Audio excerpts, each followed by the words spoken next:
ಒಂದು ಸತ್ಯ ಹೇಳ್ತೀನಿ ಕೇಳಿ, ಈ ಜಗತ್ತಿನಲ್ಲಿ ಟ್ಯಾಲೆಂಟ್ ಇದ್ದವರೇ ಗೆಲ್ಲೋದಿಲ್ಲ, ಹುಚ್ಚರಂತೆ ಫೋಕಸ್ ಇರೋರು ಗೆಲ್ತಾರೆ. ಈಗ ನೀವು ಫೋನ್ ಹಿಡ್ಕೊಂಡು ಈ ವಿಡಿಯೋ ನೋಡ್ತಿರ್ಬೋದು, ಇದೇ ಸಮಯದಲ್ಲಿ ಎಲ್ಲೋ ಒಬ್ಬ ಮನೆಯಲ್ಲೋ ಹಾಸ್ಟೆಲ್ ನಲ್ಲೋ ಲೈಬ್ರರಿಯಲ್ಲೋ ಕುತ್ಕೊಂಡು ಸೇಮ್ ನಿಮ್ಮ ಸಬ್ಜೆಕ್ಟ್ ನ ಓದ್ತಿದ್ದಾನೆ. ಸೈಲೆಂಟ್ ಆಗಿ ಕೂತು ತನ್ನ ಫ್ಯೂಚರ್ ನ ಬಿಲ್ಡ್ ಮಾಡ್ತಾವನೆ, ಯಾರಿಗೂ ಗೊತ್ತಾಗದೆ ಯಾರಿಗೂ ತಿಳಿಸದೆ ಹುಚ್ಚರಂತೆ ಫೋಕಸ್ ಮಾಡಿ ಓದ್ತಿದ್ದಾನೆ. ನಾಳೆ ರಿಸಲ್ಟ್ ಬಂದಾಗ ನೀವು ಕೈ ಹಿಸ್ಕೋದಲ್ಲ.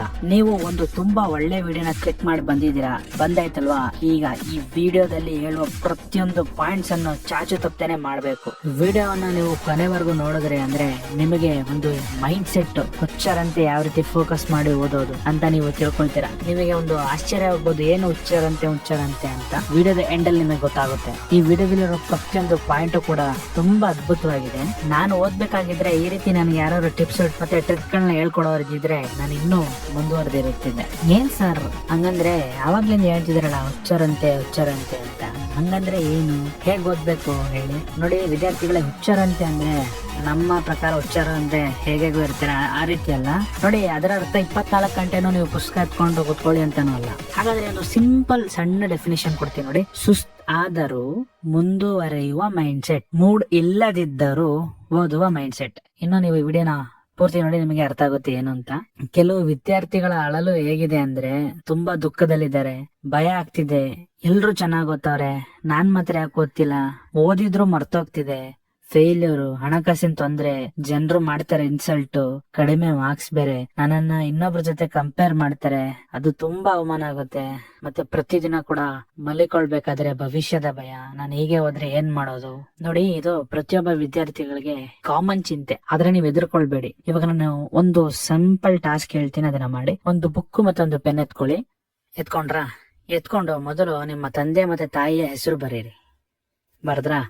ಈಗ ನಾನು ಹೇಳ್ದಂಗೆ ಹೇಳಿ. ಅಮ್ಮ, ಅಪ್ಪ, ಇವತ್ತಿನಿಂದ ನಾನು ಚೆನ್ನಾಗಿ ಓದ್ತೀನಿ, ನಿಮ್ಮ ಮನ್ಸನ್ನು ನೋಯಿಸಲ್ಲ, ಖಂಡಿತ ನಿಮ್ಮ ಮಗ ಅಥವಾ ಮಗಳಾದ ನಾನು ನಿಮ್ಮ ಹೆಸರಿಗೆ ಕೀರ್ತಿ ತಂದೇ ತರ್ತೀನಿ, ಇವತ್ತಿಂದ ನಾನು ಶುರು ಮಾಡ್ತೀನಿ ಅಂತ ಆಣೆ ಮಾಡಿದ್ರಾ? ಸೊ ಇವತ್ತಿನ ನಮ್ಮ ಫಸ್ಟ್ ಪಾಯಿಂಟ್, 7 ದಿನಗಳ ಶಿಕ್ಷೆ. ಹೌದು, ನೀವು ಕೇಳಿದ್ ಕರೆಕ್ಟ್. 7 ದಿನಗಳ ಶಿಕ್ಷೆ. ಏನಕ್ಕೆ ಸರ್ 7 ದಿನಗಳ ಶಿಕ್ಷೆ ಅಂದ್ರೆ, ನೀವು ನಿಮ್ಮನ್ನ ಒಳ್ಳೆ ವ್ಯಕ್ತಿಯಾಗಿ ರೂಪ ಪಡ್ಕೊಳಕ್ಕೆ, ಮತ್ತೆ ನೀವು ಇವಾಗ ಏನೇನು ಕಷ್ಟಗಳನ್ನ ಅನುಭವಿಸ್ತಿದ್ರ ಆ 8ನೇ ದಿನ ಅದನ್ನ ಅನುಭವಿಸಲ್ಲ. So first no Instagram, no Facebook, no waste chatting. ಸುಮ್ನೆ ಮಲಿಕೊಂಡ್ ಟೈಮ್ ವೇಸ್ಟ್ ಮಾಡಬಾರ್ದು.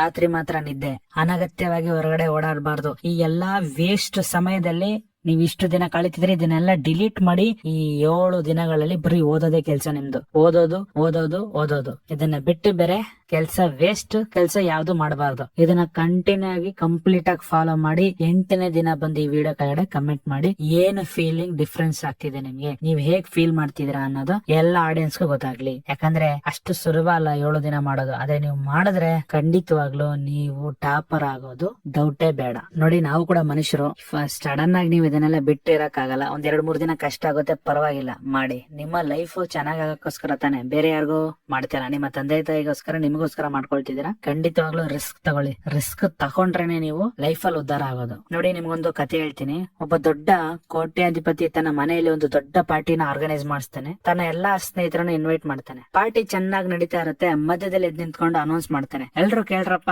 ಇದು ನನ್ನ ಮನೆ. ಈ ಮನೆಯಲ್ಲಿರೋ ಸ್ವಿಮ್ಮಿಂಗ್ ಪೂಲ್ ನಲ್ಲಿ ನಾನು ಕೆಲವೊಂದು ವಿಷಕಾರಿ ಹಾವು, ಮೊಸಳೆ, ವಿಷ ಜಂತುಗಳನ್ನ ಹಾಕಿದೀನಿ. ಯಾರು ಇದನ್ನ ಪಾರ್ ಮಾಡ್ತಾನೋ ಅವನಿಗೆ ನಂದ್ ಕಡೆಯಿಂದ 1 ಕೋಟಿ ಬಹುಮಾನ ಕೊಡ್ತೀನಿ ಅಂತ ಹೇಳ್ತಾನೆ. ಯಾರ್ಯಾರು ಎದುರ್ಕೊಳ್ಳಲ್ಲ, ಎಲ್ರಿಗೂ ಜೀವ ಇಂಪಾರ್ಟೆಂಟ್ ತಾನೆ. ಜೀವ ಇದ್ರೆ 50 ಲಕ್ಷ 1 ಕೋಟಿ ಎಷ್ಟಾರು ಸಂಪಾದನೆ ಮಾಡ್ಕೊಂಡು ಯಾರು ಹೋಗಲ್ಲ. ಬಟ್ ಸಡನ್ ಆಗಿ ಒಂದು ವೇಟರ್ ಜಂಪ್ ಮಾಡ್ಬಿಡ್ತಾನೆ. ಅವ್ನ್ ಹೇಗೋ ಕಿರ್ಸಾಡ್ತಾ ಬೈತಾ ಇರ್ತಾನೆ, ಯಾರಿಗೋ ಗೊತ್ತಿಲ್ಲ ಯಾರಿಗ್ ಬೈತಾನೆ ಅಂತ. ಹೆಂಗೋ ಪಾರ್ ಮಾಡಿ ಬಂದ್ ಎದ್ ನಿಂತ್ಕೊಳ್ತಾನೆ. ಕೋಟ್ಯಾಧಿಪತಿಗೆ ಆಶ್ಚರ್ಯ. ಕರಿತೇನೆ, ಬಾರಪ್ಪ ಇಲ್ಲಿ, ಯಾರು ನಿನ್ನ ಜೀವನಕ್ಕಿಂತ ನೀನು ಹಣಕ್ಕೆ ಬೆಲೆ ಕೊಡ್ತಿದ್ದಲ್ಲಪ್ಪ ಅಂತ ಕೇಳ್ತಾನೆ. ಅವಾಗ ಅವ್ನ್ ವೇಟರ್ ಹೇಳ್ತಾನೆ, ಅಯ್ಯೋ ನಾನ್ ಎಲ್ಲಿ ಜಂಪ್ ಮಾಡ್ತೀನಿ ಸರ್, ನನ್ನ ಯಾರೋ ತಳ್ಳಿದ್ದು ಅಂತಾನೆ. ಅಂದ್ರೆ ನಿಮ್ಮನ್ನ ತಳ್ಳಿದ್ದು ಅಂದ್ರೆ ಅವನ್ನ ತಳ್ಳಿದ್ದು. ಅದರ ಅರ್ಥ ಏನು?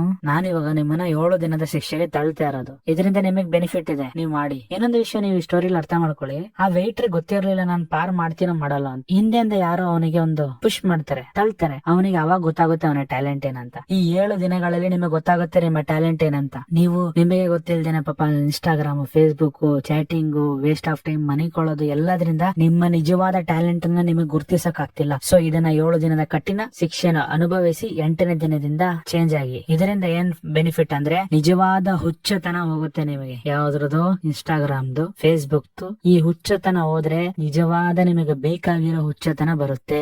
ಅದೇ ನೀವು ಓದೋದು. ಎರಡನೇ ಪಾಯಿಂಟ್, ಮೈಂಡ್ ಸೆಟ್ ನ ಜಗಳ. ಏನ್ ಸರ್ ಇದು ಮೈಂಡ್ ಸೆಟ್ ನ ಜಗಳ ಅಂದ್ರೆ? ನೋಡಿ, ಇದೇ ನೀವು ನಾಳೆ ಎಕ್ಸಾಮ್ ಇದೆ ಅಂದ್ರೆ ಹೇಗ್ ಕುತ್ಕೊಂಡು ಓದ್ತೀರಾ? ಹುಚ್ಚರಂತೆ ಕುತ್ಕೊಂಡು ಓದ್ತೀರಾ. ಹೆಂಗಾಯ್ತು? ಯಾಕೆ ನಿಮ್ಗೆ ಅವತ್ ನಿದ್ದೆ ಬರಲ್ಲ? ಯಾಕೆ ನಿಮ್ಗೆ ಅವತ್ತು ಇನ್ಸ್ಟಾಗ್ರಾಮ್ ನೋಡಕ್ ಇಷ್ಟ ಆಗಲ್ಲ? ಏನಕ್ಕೆ? ಯಾರು ತಡೀತಿದ್ದಾರೆ? ನೀವು ಅವತ್ತು ನೋಡ್ಬೋದಲ್ಲ. ನೋಡಿ, that is called mind set. ಅದೇ ಯಾವುದು? ಹುಚ್ಚರಂತೆ ಓದುವ ಮೈಂಡ್ ಸೆಟ್. ನಾನೇನ್ ಹೇಳ್ತಿದ್ದೀನಿ, ನಾಳೆ ಎಕ್ಸಾಮ್ ಇರ್ಬೇಕಾದ್ರೆ ಅದೇ ನೀವು ಅಷ್ಟು ಫೋಕಸ್ ಮಾಡೋದವರು ಇವತ್ತಿಂದ ಓದಕ್ ಸ್ಟಾರ್ಟ್ ಮಾಡಿ. ನೀವು ರಾಜ್ಯಕ್ಕೆ ಟಾಪ್ ಆಗೋದ್ರಲ್ಲಿ ಯಾವುದೇ ಡೌಟ್ ಇಲ್ಲ. ಬರೀ ಎಕ್ಸಾಮ್ ಅಲ್ಲ, ಕಾಂಪಿಟೇಟಿವ್ ಎನಿಥಿಂಗ್, ಯಾವುದೇ ವಿಷಯದಲ್ಲಾಗ್ಲಿ ಇವತ್ತಿಂದ ಮಾಡಿ, ಈಗ ಮಾಡಿ. ನೋಡಿ, ಲಾಸ್ಟ್ ಅಲ್ಲಿ ಕುತ್ಕೊಂಡು ಮಾಡೋದ್ರಿಂದ ಏನು, ಜಸ್ಟ್ ಪಾಸ್ ಆಗ್ಬೋದು. ಬಟ್ ನೀವು ಇವತ್ತಿಂದ ಸ್ಟಾರ್ಟ್ ಮಾಡಿ. ನಿಮ್ಮ ಮೈಂಡ್ ಸೆಟ್ ವೀಕ್ ಆಗಿದೆ. ಅದಕ್ಕೆ ನಾನು ಫಸ್ಟ್ ಪಾಯಿಂಟ್ ಹೇಳಿದ್ನಲ್ಲ, 7 days ಕಠಿಣವಾಗಿ ಮಾಡಿ. ನೋಡಿ, ಇನ್ನೊಂದು ಇಂಪಾರ್ಟೆಂಟ್ ಮಾತು ಹೇಳ್ತೀನಿ. ನಾವು ಯಾರ ಜೊತೆ ಇರ್ತೀವಿ ಆಲ್ಮೋಸ್ಟ್ ಅವರ ರೀತಿ ಬದಲಾಗ್ತೀವಿ. ಉದಾಹರಣೆ, ನೀವು ಕುಡ್ಕೊಂಡ್ ಜೊತೆ ಒಂದು ತಿಂಗಳಿರಿ, ನೀವು 90% ಕುಡುಕರಾಗೋ ಚಾನ್ಸಸ್. ಬಿಡಿ ಸಿಗರೇಟ್ ಸೇದೋರ್ ಜೊತೆ ನೀವು ಒಂದು ತಿಂಗಳಿರಿ, ನೀವು 90% ನೀವು ಸ್ಮೋಕರ್ ಆಗ್ತೀರಾ ಖಂಡಿತವಾಗ್ಲು. ಅದೇ ರೀತಿ ನಾನು ಹೇಳ್ತಿದ್ದೀನಿ, ಚೆನ್ನಾಗಿ ಓದುವಂತ, ಚೆನ್ನಾಗಿ ಮೈಂಡ್ ಸೆಟ್ ಇರುವ, ಹುಚ್ಚ ಅಂತ ಫೋಕಸ್ ಮಾಡುವ ಟಾಪರ್ ಜೊತೆ ನೀವಿರಿ. ನೀವು ಕೂಡ ನಿಧಾನವಾಗಿ ಟಾಪರ್ ಆಗ್ತೀರಾ. ಅರ್ಥ ಆಯ್ತಾ?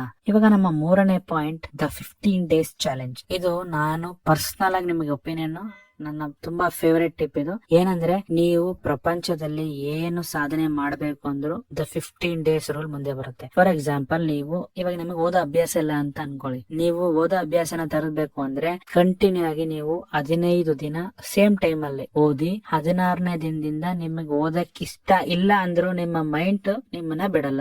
ಓದು ಓದು ಓದು ಓದು ಅನ್ನೋದು ಅಭ್ಯಾಸ ಮಾಡುತ್ತೆ. ಇದಕ್ಕೊಂದು ಉದಾಹರಣೆ, ಯಾರೋ ಸೈಕಲ್ ಅಥವಾ ಬೈಕ್, ಗಾಡಿ, ಕಾರ್ ಯಾರು ಓಡಿಸಿರ್ತೀರಲ್ಲ, ನೀವು ಡೈಲಿ ಒಂದು ರೂಟಲ್ಲಿ ಓಡಾಡಿ. ನೀವು ಒಂದು ದಿನ, ಫಾರ್ ಎಕ್ಸಾಂಪಲ್, ನಾನೊಂದು ನಿಮ್ಗೆ ಇನ್ನೂ ಚೆನ್ನಾಗಿ ಅರ್ಥ ಆಗ್ಲಿ ಅಂತ ಹೇಳ್ತೀನಿ. ಡೈಲಿ ನೀವು ಮನೆಯಿಂದ ಕಾಲೇಜ್ಗೂ ಅಥವಾ ಸ್ಕೂಲ್ಗೆ ಒಂದೇ ರೂಟಲ್ಲಿ ಹೋಗ್ತಿರ್ತೀರಾ ಅಂತ ಅನ್ಕೊಳ್ಳಿ. ಓಕೆನಾ? ಇದು ನಿಮಗೆ ಮೈಂಡ್ ಅಲ್ಲಿ ಆಟೋಮೆಟಿಕ್ ಆಗಿ ಫಿಟ್ ಆಗಿರುತ್ತೆ. ನೀವು ಒಂದಿನ ಭಾನುವಾರ ಮನೆಯಿಂದ ಬೇರೆ ಏನೋ ಕೆಲ್ಸಕ್ಕೆ ಹೊರಟಿರ್ತೀರಾ, ಆದ್ರೆ ನೀವು ಬೇರೆ ಏನೋ ಯೋಚನೆ ಮಾಡ್ಕೊಂಡು ಹೋಗ್ತಿರ್ತೀರಾ. ಬಟ್ ನೀವು ಆಟೋಮೆಟಿಕ್ ಆಗಿ ಗಮನಿಸ್ತಿದ್ರೆ ನಿಮಗೆ ಅರ್ಥ ಆಗುತ್ತೆ. ನಿಮಗೆ ಗೊತ್ತಿಲ್ಲದೇನೆ ನೀವು ಆ ಸ್ಕೂಲ್ ನ ರೂಟ್ ಹೋಗ್ತಾ ಇರ್ತೀರಾ. ಆಮೇಲೆ ನಿಮ್ಗೆ ನೆನಪುರುತ್ತೆ, ಅಯ್ಯೋ ಭಾನುವಾರ ಇಲ್ಲ, ನಾನು ಬೇರೆ ಕೆಲ್ಸಕ್ಕೆ ಹೋಗ್ತಿದೀನಿ ಅಂತ. ಯಾರಿಗಾರ ಈ ರೀತಿ ಎಕ್ಸ್ಪೀರಿಯನ್ಸ್ ಆಗಿರೋ ಖಂಡಿತವಾಗ್ಲೂ ಕಮೆಂಟ್ ನಲ್ಲಿ ತಿಳಿಸಿ. ಇದೇನು ಅಂದ್ರೆ ಅಭ್ಯಾಸ. ಅದು ನಿಮಗೆ ಹೇಳ್ತೀನಿ ನೋಡಿ, 15 days ಚಾಲೆಂಜ್. ಯಾವುದೇ ಒಂದು ಕೆಲಸಗಳನ್ನ ನೀವು ಕಂಟಿನ್ಯೂಸ್ ಆಗಿ 15 days ಮಾಡಿದ್ರೆ ನಮ್ಮ ಬ್ರೈನ್ ಆಟೋಮೆಟಿಕ್ ಆಗಿ ಅದನ್ನ 16th day ಇಂದ ಸ್ಟಾರ್ಟ್ ಮಾಡುತ್ತೆ. ನಿಮಗೆ ಡೌಟ್ ಇದ್ರೆ ಇವತ್ತು ಮಾಡಿ, 16ನೇ ದಿನ ಅದರ ಆಗ್ಲಿಲ್ಲ ಅಂದ್ರೆ ಬಂದು ವಿಡಿಯೋದಲ್ಲಿ ಕಮೆಂಟ್ ಹಾಕಿ, ಅವಾಗ ನಿಮಗೆ ಗೊತ್ತಾಗುತ್ತೆ. ಸೊ ನಾನು ಇವತ್ತು ಹೇಳಿದ್ದು ನಿಮಗೆ ಬೋರಿಂಗ್ ಅನ್ಸಿದ್ಯೋ ಹೇಗ ಅನ್ಸಿದ್ಯೋ ಗೊತ್ತಿಲ್ಲ,